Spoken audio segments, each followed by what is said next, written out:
agone Nyasaye maduong' erokamano gokinyi ma kawuono mochiwo thuolo mondo wawuo kodi wach Nyasaye mondiki. Adwa ni mondo asom kowuokie Ruodhi mar 2:6 kachake wang'e. Ondikno oganda mar jonabi nowacho ni Elisha niya, kama wadakie kodi ni diny, wewa dhi aora Jordan mondo ng'ato ka ng'ato otong' yien wagedgo udi. Nodwokogi niya, ayie, dhi uru. To ng'at achiel kuomgi nokwayo Elisha ni, yie idhi kodwa. Mine oyie modhi kodgi. Kane gichopo e aora Jordan, ne gichako tong'o yien. To kane oyudo ng'at moro tong'o yien, wile nolwar e pi, mi owacho kama niya, Ruoth, hapa rach, nikech en e le mana holo. Ng'at Nyasaye nopenje niya, olwar gi kanye? Kane onyiso Elisha, nong'ado luth mobolo kanyono, mine le olewore. Elisha nowachore ni, kawe. Mi ng'atno nokawo le. Agoyo ne Nyasaye maduong' erokamano mokelo thuolo nyadichiel mondo owuo kodi. Elisha ne janabi e piny Israel e kinde machon. Kawa agi chien, to en ng'at mane Elija oweyone tekone nyadiriyo kobolo kuome law abola sama ne gach polo osekawe odhi. Elisha notimo honni mang'eny, to ne en ng'ama very organized kolure gi tije. Kawasomo kanyo to chalo ka gima nodak gi nyithi jonabi matindo manotiego e weche mag unabi, mane wuok piny ka michgi mar unabi ong'ong'ore. To noketo gi kanyadundo ka otemo tiego gi mondo pachgi obed moyawore kendo mong'eyo kaka iwuotho e unabi gi kaka iloko unabi. To chieng' moro ka koro sikul medo gi ji mang'eny, machal ka gima koro giingo ot mane gintie, to nyithindo gi noparo, jonabi gi noparo, mane a pinygi modhi ong'iso Elisha ni, Elisha, kang'iyo gi kaka wang'iyo, chal ka gima koro waingo udi gi, gisebedo matindo, ber ka wadhi mondo wachak wang'ol yien wagedgo udi moko mondo space oyudre mwanyalo betie. Ne gikwayo rusa kuom Elisha ma janabi, ma Elisha noyie. Mae to bang'e achiel kuom joko ni Elisha ni ber mondo wadhi kodi. Awuoro ka jalni ne riek ni kara lweny ilano kata gi tich moro amora mutiyo, ber ka jatich Nyasaye obetie iye. Elisha nodhi kodgi aora Jordan. Siganda aora Jordan ing'e malong'o gik mosetimore e aora Jordan mang'eny ma ok tong' apim ni sani. Kanye kama no otisie Yesu, kanyo be male nolware. To kanyo be ma Elisha nogo gi law abola mobaro ma jo Israel okalo modhi loka cha. Koro ka ok adonjo ni mang'eny, gima adwa ni ng'e ni ei jonabi gi mane Elisha oketo puonjo wato tiego, nitie jal moro ma kata ne iloko ne unabi, en jatich Nyasaye ma to chieng' moro no okwayo le. Apako Nyasaye maduong'. Odhi e tich gi gima okwayo ma ok mare, to odhigo koparo no nyalo tiyo motieki, mae mi to duok ni wuon go, to hawi odhi obedo marach, notiyo. To kotemo mondo ng'ol yien to wile owuokie ya molwari e pi aora Jordan. Jalni nolokore kong'iyo janabi tir, ne ok ong'iyo jonabi wetene matindo mani puonjo gi go. Nochimo pache gi rieke te kuom Elisha, nikech chalo ka gima nong'eyo Nyasach Elisha kaka ne chal gi gik matongo ma Nyasach Elisha nosetimo modong' sigane Israel kanyo. Nochimo janabi tir, to wachone ni, winjo, hapa rach, nikech le mana akwayo lwari pi, kaka nyalo gole onge. Wach ma an go an gi weche ariyo machalo ka gima gin chandruoga. Achiel, leo selwar tichu tija orumo. Mar ariyo, na kwayo leni matine ni kora onge geno gi gima nyalo dok go ni ng'ata ni lee. Elisha jal mung'eyo tekre Nyasaye ondikie muma ni nodhi mong'olo luth to kete pi to wile nowuok ei pi molwar ewi yien ma Elisha nowito oko. Apako Nyasaye maduong', adwa na lerni matin mondo ing'e yien mane Elisha okawo. En yien madwa na lerni malong'o mondo ing'e tiende. Thoth ji mang'eny osewuotho kaparo ni hap gi orumo chuth kendo hap gi rach.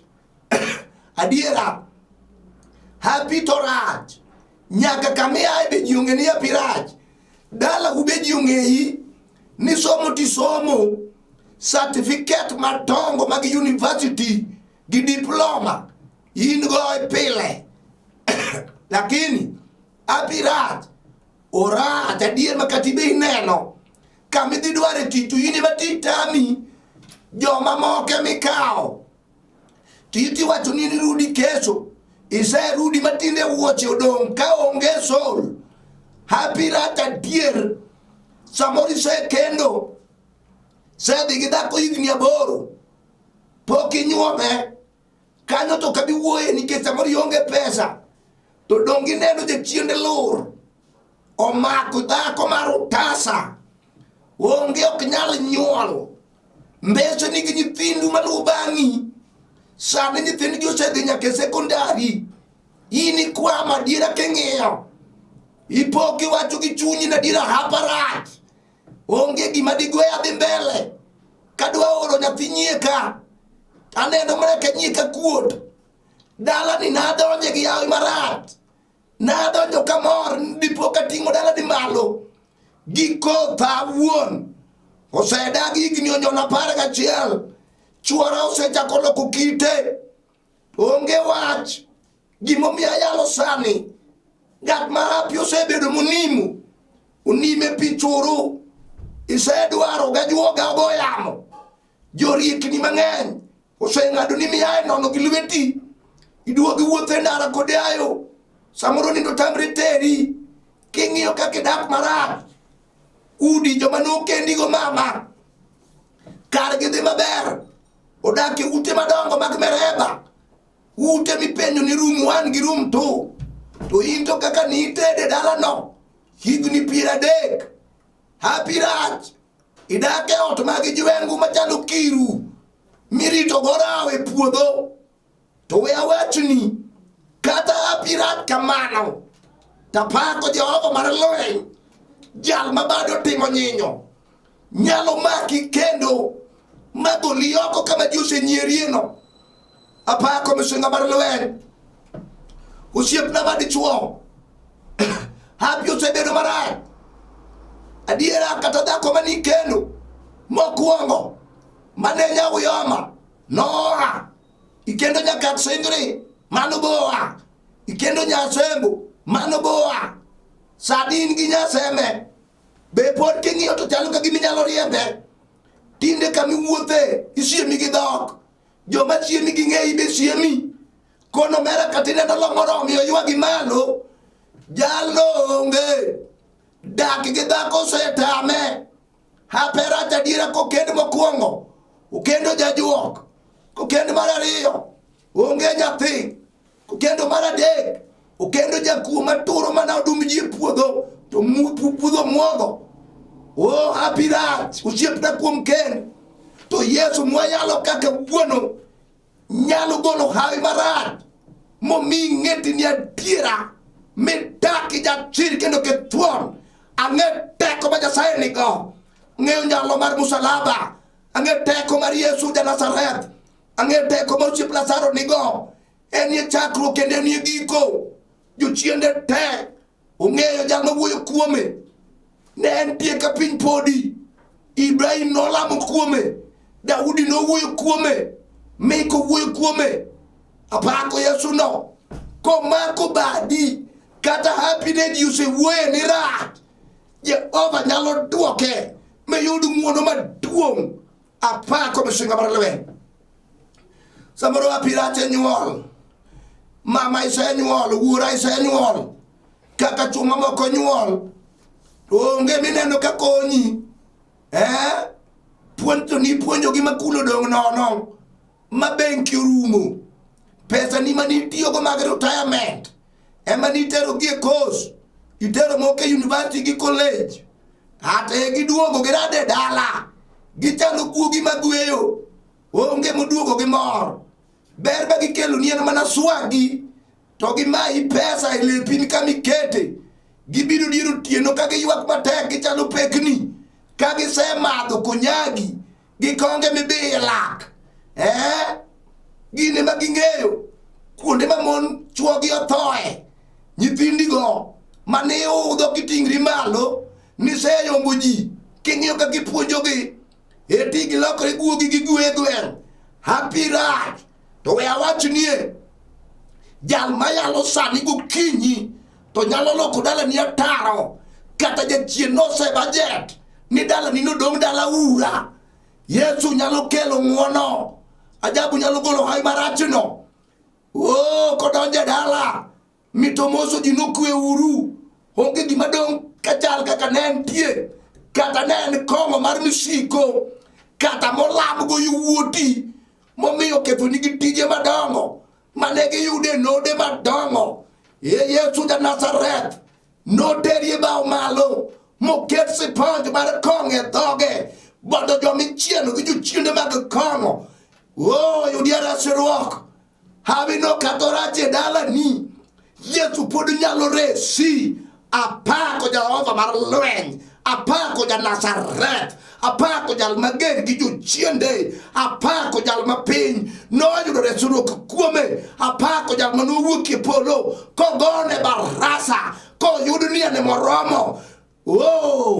Yesu nyalo goli mama, ajabu nyalo mako lweti, kata ni nimo ichimo piny, kaka wile no nimo, adiera dala ni nimo, nyithindi nimo, geno nimo, ng'eyo ni be nimo, onge gima leo malo, to Yesu nitie ma Elisha nong'eyo. En ye luth ma Elisha nokao, mokete wi pi, mogolo le wi pi piny, ma le nobiro molwar e wiye, mowito oko, mokono mera dhi chul jogowi, dhi chul jal mani holo le. Apako Yesu no, kawuono, awinjo ka an gi chir, mondo wachni ni Yesu nyalo, kuom hapi marach mosebetno, ajabu nyalo timo ni ng'wono. Samoro mami senyuol adiera, nyithindi tho kao pile iko, itero gi iko gi kaburini. Mon mang'eny be moko pano, ting'o gi bag, ringo ga mitoka ka pondo ni dhi iko dala, mano pod onge duoko mera. We bedo jakuma iti, mating'o nyathi e mitoka ka ng'amo ting'o dhano. Yesu ja Nazareth wacho ni nya, ka ng'ato geno kuom Nyasaye, to jalno ireso.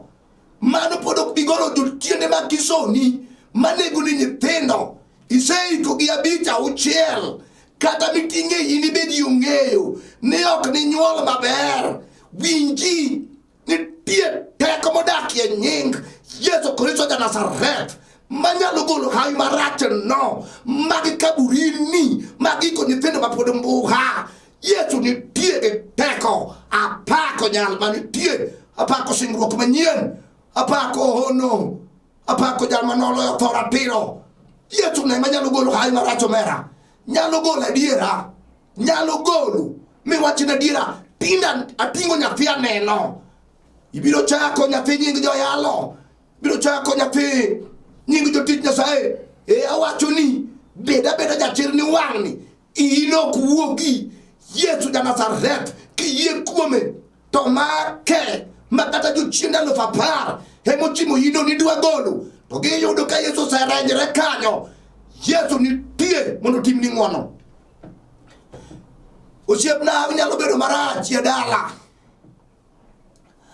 ma joma nogen katemo ni ting're malo, to gin ema tho kaogi.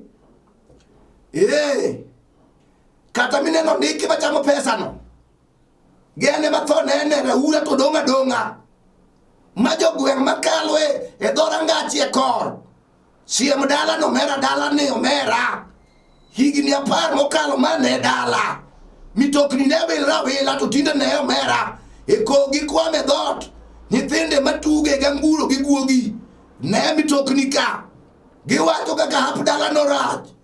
Nyasaye nyalo ting'o dala no kendo wacho ni kuom Nyasaye duto jalore mitokni mineno kwamogo Jehova nyalo kelo manyien madala yud sura mpya ma jogweng' wachi na diera dala di nyocho wapeno se podho Jehova chung'ne malo ogolo hai marach okelo hai maber.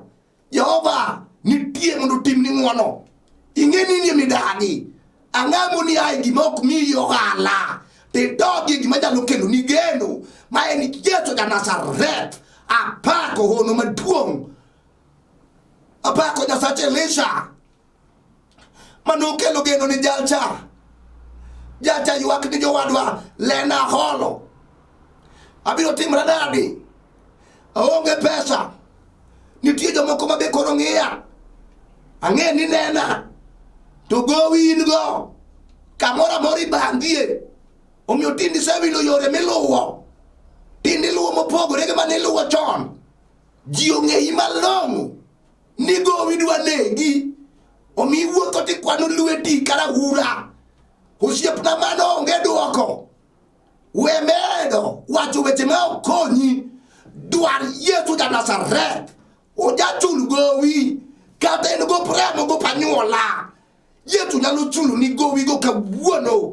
Apako msinga maralewe apako thuon samoro churi ng'ato kao happy rach nyamera happy rach okao dogo kocha idakari adudu teno dhi kode kari ubangi idongi lweti landlord duongo ni dhot pile ji ong'e malong'o ni churi oweyi idong kichieme ki mungu ichieme gik misayo to nyocha odi kanyo e kama ji ne chame mikate nyithindo ne kao mikate mosewir to luore mesa kamitoka kagiriembo ni udong onge sani ichamo kuon monindo kod sukari emidong ichwako mar chiturungi.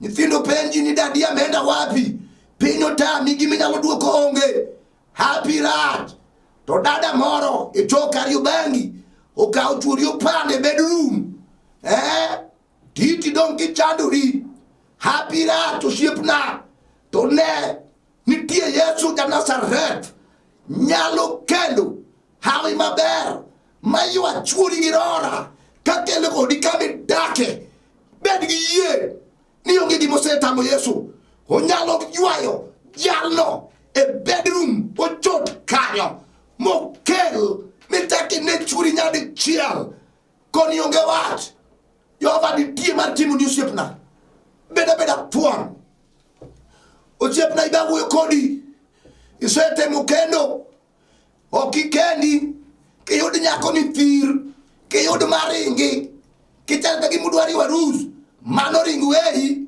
happy rach osiepna.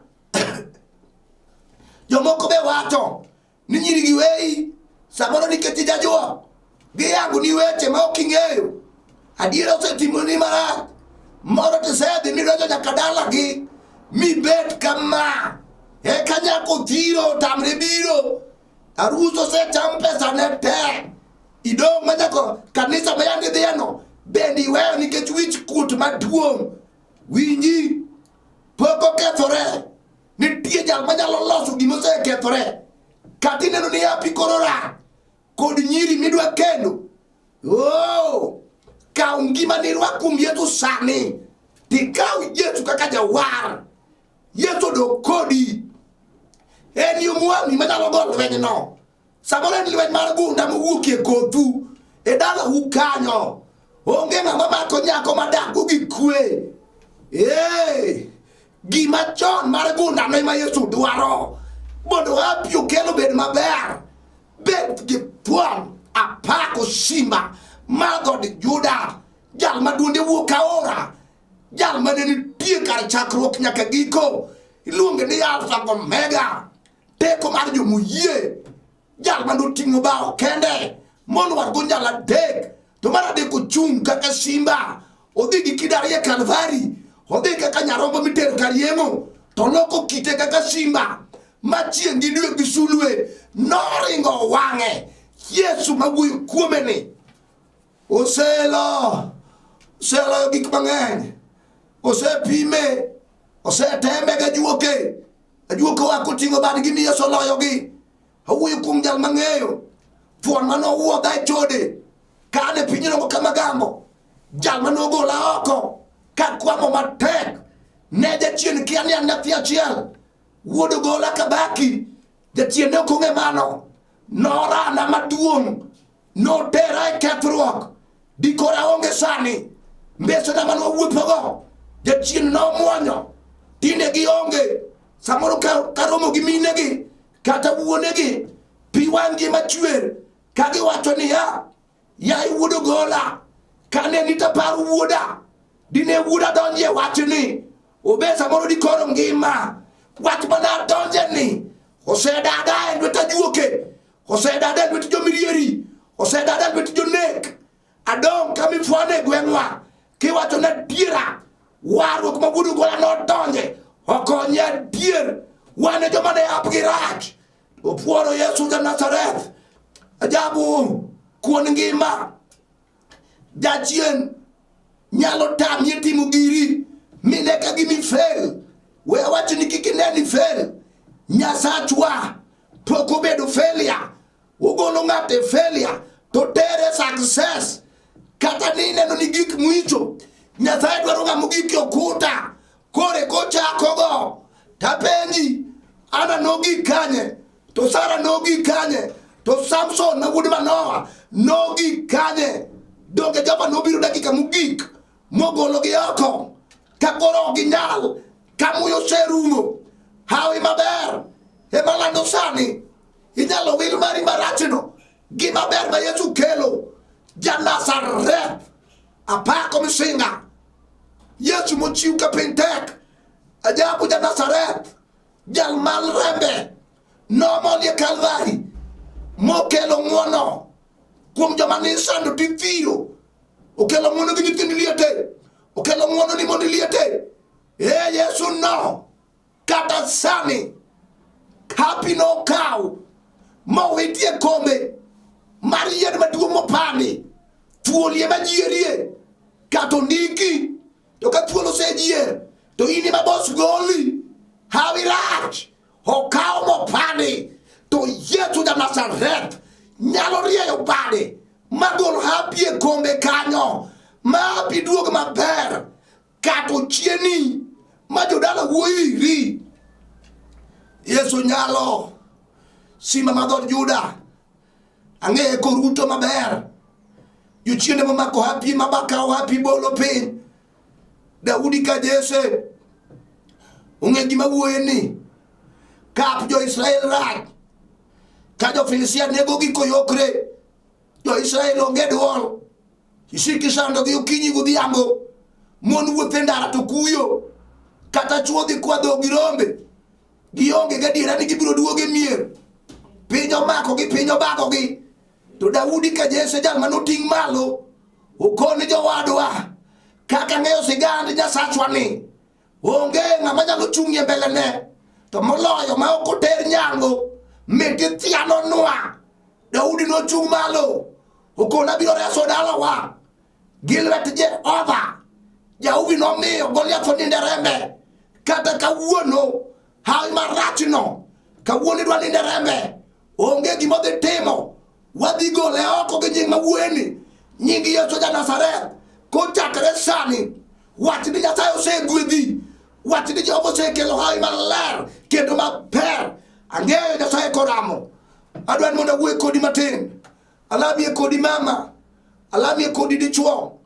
alamie kodi kijana, alamie kodi nyako, iwinjo wuora, adwa ni alamie kodi, hapi mosebedo marach, gimora mora michako ni timo, kere, kata ing'iewo dhiang' ne matho, kata ing'iewo diel, mane madere, welo wacho ni hapi rach, to aya koro ni wach, Kaja kresani kiye gi Yesu madwa lamo nini to happy ta kolo kresani mi wangi kami beti no tikao lweti chingo tibitir awinjo kamut Nyasaye osepunga bodai alamni yude lokruok kawe marach weyi to maber donjo apako Nyasaye maduong' erokamano Yesu nikech intie pile timono Nyasaye ni mamano timono ni dichuogono timono ni kijanono Nyasaye mahaperat gimomako tok timre ne maber kato mako mana tito tich kere ne akeya Jehova pare tinge malo Nyasaye maduong'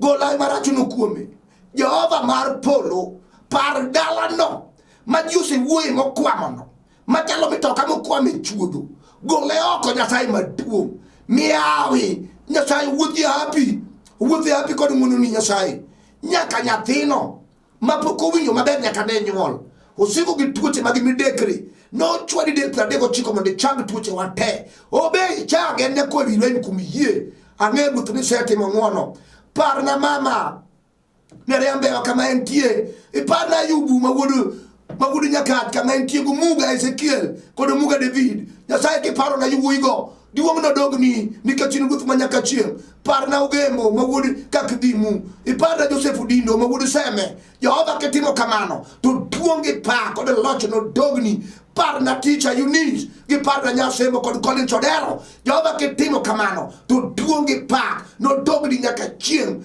par nyaka jo kanisa te the finished work at Calvary kitimo kamano ruoth to duong no dogni nikech ja diera apaki nikech ja timo pile e nyingi Yesu Kristo ruodhwa amen katieko ang'eni tiege manyalo dwaro mondo wuo koda kata mondo alamni gi Nyasaye wach ma thagogi kata mondo apuonjra kode gimoro mondo ng'e nyinga gin Bishop Samuel Maroche an wuod Asembo Kanyakala kidhi Bondo tilora Jigo then in the school Rambugu to penj kotoyo kanyo idonjo dalawa ang'amo wara jatich Nyasaye piny Nairobi ka kanisa nitie kamiluongo no Olympic e yor Kibera kidwa biro kuno kaw mitoka namba 8 kata namba 32 Kencom binya ko Olympic tigona simo anakabi ka in gi wach gona simo sasaya ora wuoko di simo ndalamni e nying Yesu Kristo ruodhwa shalom shalom shalom.